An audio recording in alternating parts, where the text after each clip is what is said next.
ഒരു ക്രിസ്ത്യാനിയുമായിട്ട് ആശയപരമായി ഏറ്റുമുട്ടി. ഞാൻ പറഞ്ഞു, കച്ചവടക്കാരായ ഇംഗ്ലീഷുകാർ കപ്പലിൽ കയറ്റി ഇറക്കുമതി ചെയ്ത യേശു ക്രിസ്തുവിനെ കപ്പലിൽ കയറ്റി തിരിച്ചയക്കും. മാത്രമല്ല, അന്ന് ക്രിസ്തു ശത്രുക്കൾ ഇവിടെ വന്നിട്ടില്ല. ആ സമയത്താണ് ഞാൻ പറഞ്ഞത്, ഈ ക്രിസ്തുവിനെ കപ്പൽ കയറ്റും. ഞാൻ പറഞ്ഞു, ഈ ക്രിസ്തു ഞങ്ങൾക്ക് വേണ്ടേ വേണ്ട, ആകവനെ കടൽ കടത്തും, കപ്പൽ കയറ്റുമെന്ന്. പക്ഷേ ഞാൻ സ്വപ്നം വിശ്വസിക്കുകയില്ല, ദർശനം അന്നും ഇന്നും വിശ്വസിക്കുകയില്ല. അവിടെ പ്രിയ സ്വപ്നമൊന്നും കണ്ടിട്ടില്ല ഞാൻ. പക്ഷേ എൻ്റെ ഒരു അശരീയ മനസ്സിന്റെ മന്ത്രണം എന്ന് പറയാം. അവിടെ നിന്ന് കേട്ട ശബ്ദം, നിന്നേക്കാൾ വമ്പന്മാർ, കൊമ്പന്മാർ, തമ്പുരാന്മാരെല്ലാം കൊമ്പരച്ച് പരാജയപ്പെട്ട വേദിയാണ് ഇവിടെ. അതുകൊണ്ട് നസറായനായ യേശുവിനോട് ആളറിയാതെ ഏറ്റുമുട്ടാൻ പോയി. അങ്ങനെ ഏറ്റുമുട്ടാൻ പോയി.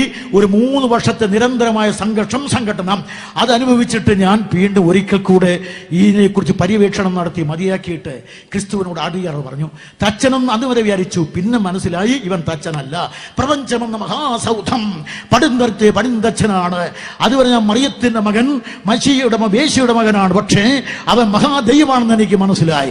കുറെ കൂടെ കഴിഞ്ഞപ്പോൾ ഞാൻ പറഞ്ഞു, അവനെ കടൽ കടത്തി പറഞ്ഞേക്കുമെന്ന്. അല്ല, യേശുക്രിസ്തു പറഞ്ഞു, നീ പറയണം, യേശുക്രിസ്തുവിനെ നിനക്ക് വേണമെന്ന് മറ്റുള്ളവരോട്, ഇന്ത്യയോട് പറയണം. അതുകൊണ്ടാണ് ഞാൻ ക്രിസ്തുവിനെ പ്രസംഗിക്കുന്നത്. ഈ ക്രിസ്തുവിനോട് ഞാൻ പരാജയം സമ്മതിച്ചു. അതുകൊണ്ട് പ്രാണായാമം, യോഗാഭ്യാസവും ആദ്യം ഇതൊക്കെ പഠിച്ച്, മഗ്നോണിസം പഠിച്ച്, ഒടുവിലായി എല്ലായിടത്തും തോറ്റ് നസറായനെ യേശുവിനോട് ഒരു സമരത്തിനിറങ്ങി പരാജയപ്പെട്ടപ്പോൾ ഒരിക്കൽ കൂടെ എൻ്റെ കൊച്ചു കൈകൾ നീട്ടിപ്പിടിച്ചു, കുത്തിയിറക്കി പേന ഊറി വന്നു. ചോര നോക്കി, ചുവന്ന ചോര, ചൂടുള്ള ചോര, ചുരുക്കുള്ള ചോര. 25-ാമത്തെ വയസ്സിന്റെ നല്ല സമയം.